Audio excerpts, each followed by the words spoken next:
कस के बहंगिया, बहंगी लचकत जाए, बहंगी लचकत जाए। नमस्कार दोस्तों, आज हम बात करेंगे बिहार के महापर्व छठ के बारे में।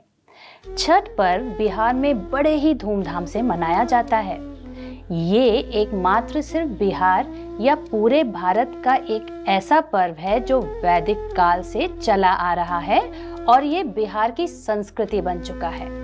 माना जाता है कि धीरे धीरे ये त्योहार प्रवासी भारतीयों के साथ साथ पूरे विश्व भर में प्रचलित हो गया है। और साथ में ये भी कहा जाता है कि छठ पर्व कोई आम पर्व नहीं है, बल्कि आस्था का एक प्रतीक है। तो आइए अब हम आपका ज्यादा समय ना लेते हुए जानते हैं बिहार के इस महापर्व की कहानी, यानी महापर्व छठ की कहानी। भारत त्योहारों का देश है। यहाँ हर पर्व की अपनी अलग पहचान और खासियत है।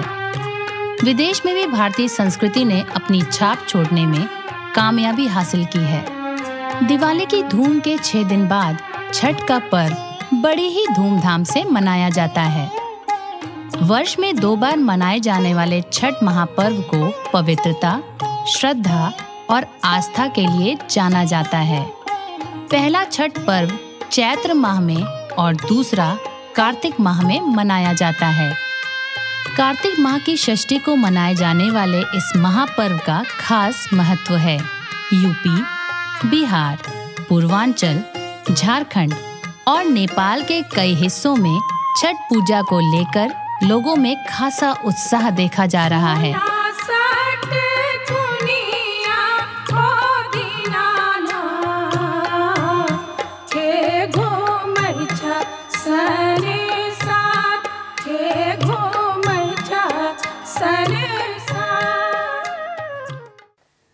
छठ शब्द संक्षेप शब्द षष्ठी से आता है, जिसका अर्थ है 6। इसीलिए ये त्योहार चंद्रमा के आरोही चरण के छठे दिन कार्तिक महीने के शुक्ल पक्ष पर मनाया जाता है। छठ पूजा को सूर्य छठ या डाला छठ के नाम से भी संबोधित किया जाता है। वैसे तो लोग उगते हुए सूर्य को प्रणाम करते हैं, लेकिन छठ पूजा एक ऐसा अनोखा पर्व है जिसकी शुरुआत डूबते हुए सूर्य की आराधना से होती है। आज हम आपको छठ पूजा की विधि, शुभ मुहूर्त और इसके इतिहास के बारे में बताने जा रहे हैं। प्राचीन काल से ही छठ पूजा का विशेष महत्व रहा है। इसका आरंभ महाभारत काल में कुंती ने किया था।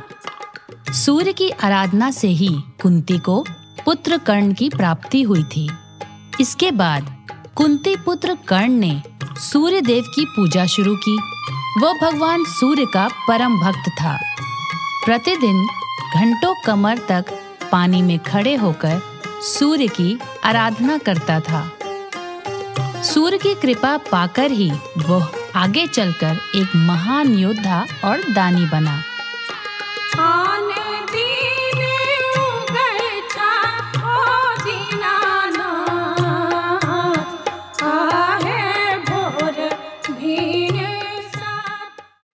छठ पूजा का एक अन्य महत्व भगवान राम की कहानी से भी जुड़ा हुआ है। कहा जाता है कि राम और उनकी पत्नी सीता ने उपवास किया था और 14 साल के निर्वासन के बाद शुक्ल पक्ष में कार्तिक के महीने में सूर्य देव की प्रार्थना की थी। तब से छठ पूजा एक महत्वपूर्ण और पारंपरिक हिंदू उत्सव बन गया, जिसे हर साल उत्साह के साथ मनाया जाता है।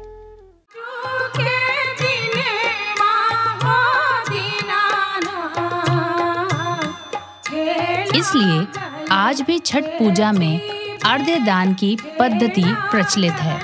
वहीं दूसरी ओर पांडवों की पत्नी द्रौपदी को भी नित्य सूर्य की पूजा करने के लिए जानते हैं। वे अपने परिजनों के उत्तम स्वास्थ्य की कामना और लंबी उम्र के लिए नियमित सूर्य देव की पूजा किया करती थीं। जब पांडव अपना सारा राजपाट जुए में हार गए थे, तब द्रौपदी ने छठ व्रत रखा था। इस छठ के व्रत से द्रौपदी की सभी मनोकामनाएं पूरी हुई, साथ ही पांडवों को राजपाट भी वापस मिल गया। छठ पर्व का रामायण में भी उल्लेख किया गया है। लंका विजय के बाद रामराज की स्थापना के दिन कार्तिक शुक्ल षष्ठी को भगवान राम और माता सीता ने उपवास किया था और भगवान सूर्य देव की आराधना भी की थी, जिससे सप्तमी को सूर्योदय के समय पुनः अनुष्ठान कर उन्होंने सूर्य देव से आशीर्वाद प्राप्त किया था। छठ पूजा का सबसे महत्वपूर्ण पक्ष इसकी सादगी, पवित्रता और लोक पक्ष है।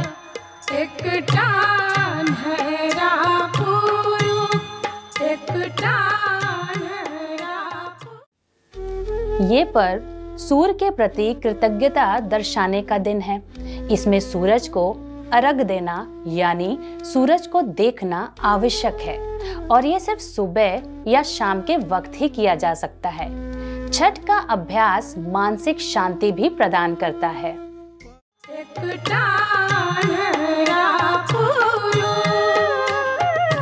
पटाखों के धमाके और लाउडस्पीकर के शोर से दूर ये पर्व बांस में बने सूप, टोकरी, मिट्टी के बर्तनों, गन्ने के रस, गुड़, चावल और गेहूं से बने प्रसाद, सुमधुर लोक गीतों से सबके जीवन में भरपूर मिठास भरने का काम करता है। घर परिवार की सुख समृद्धि और आरोग्यता के लिए छठ पूजा की जाती है। इस व्रत का मुख्य उद्देश्य पति, पत्नी, पुत्र, पौत्र सहित परिजनों के स्वास्थ्य की मंगल कामना करना है। छठ पूजा की शुरुआत नहाए खाए से होती है, आपको तो पता ही है, और अंत चौथे दिन उगते हुए सूर्य को अर्घ देने से होता है। सच मानिए तो छठ पूजा काफी मुश्किलों भरी होती है। कहा जाता है कि इस माह में सूर्य नीच राशि में होते हैं और इसी वजह से भगवान सूर्य की पूजा की जाती है।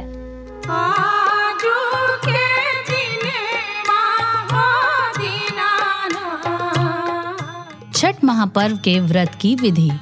छठ की पूजा गंगा, यमुना नदी या पोखरों में की जाती है।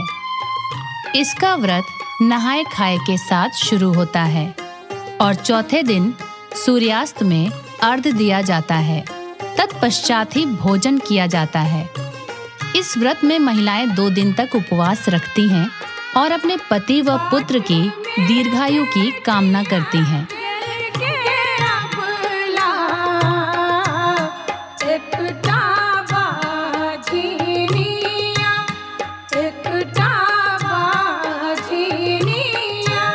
पंचमी को उपवास करके संध्या काल में किसी तालाब या नदी में स्नान करके सूर्य भगवान को अर्घ्य दिया जाता है। तत्पश्चात ही भोजन किया जाता है। षष्ठी के दिन प्रातः काल स्नानादि के बाद संकल्प लिया जाता है। संकल्प लेते समय इन मंत्रों का उच्चारण करें। चलिए अब मंत्रों का उच्चारण करते हैं। ओम अधः अमुक गोत्रो अमुक नामाहम मम सर्व पापनशय पूर्वक शरीर रोगार्थ श्री सूर्य नारायण देव प्रसन्नार्थ श्री सूर्य षष्ठी व्रत करिष्ये। पूरा दिन निराहार और निर्जा निर्जल रहकर पुनः नदी या तालाब पर जाकर स्नान किया जाता है और सूर्य देव को अर्घ्य दिया जाता है। अर्घ्य देने की भी एक विधि होती है। एक बांस के सूप में केला एवं अन्य फल, अलोना प्रसाद, ईख आदि रखकर उसे पीले वस्त्र से ढक दें। तत्पश्चात दीप जलाकर सूप में रखें और सूप को दोनों हाथों में लेकर इस मंत्र का उच्चारण करते हुए 3 बार अस्त होते हुए सूर्य देव को अर्घ्य दें।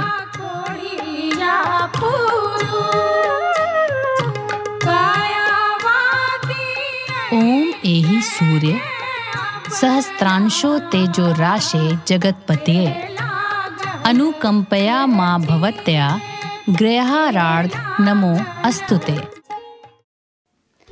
खैर, छठ की कहानियां तो आप भी जानते होंगे और हमने थोड़ी सी बताई। सच पूछिए दोस्तों तो मुझे भी बहुत मजा आता है जब हम किसी शहर में भी अगर जाते हैं ना छठ के समय, छठ के घाट पे, तो ऐसा लगता है कि अभी भी भारत की संस्कृति उसी घाट पे है। ऐसा लगता है कि मानो हम किसी गांव में हैं। और शायद अभी ये कुछ ही पर्व हैं जो भारत की संस्कृति को आगे बढ़ा रहे हैं। तो जाते जाते आप सुनिए छठ का एक बहुत ही मनोरम सुरीला लोकगीत।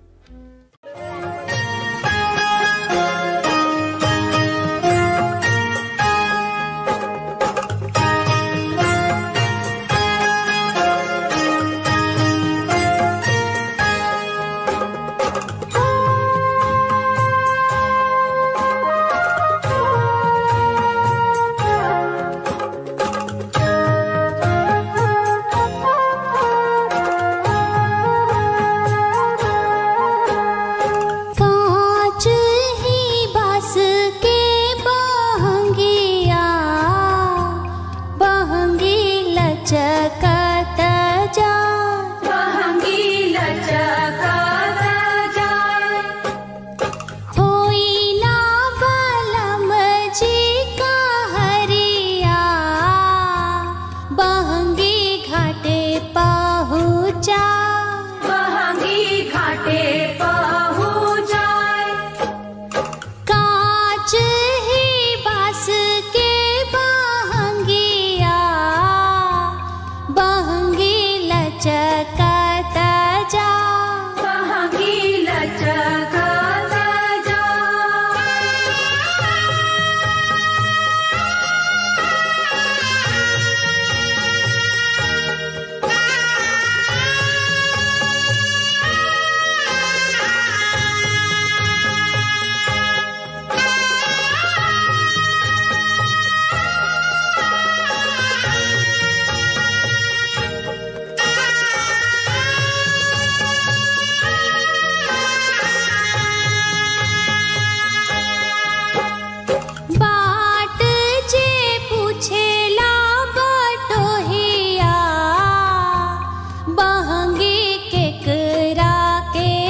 पहुँचा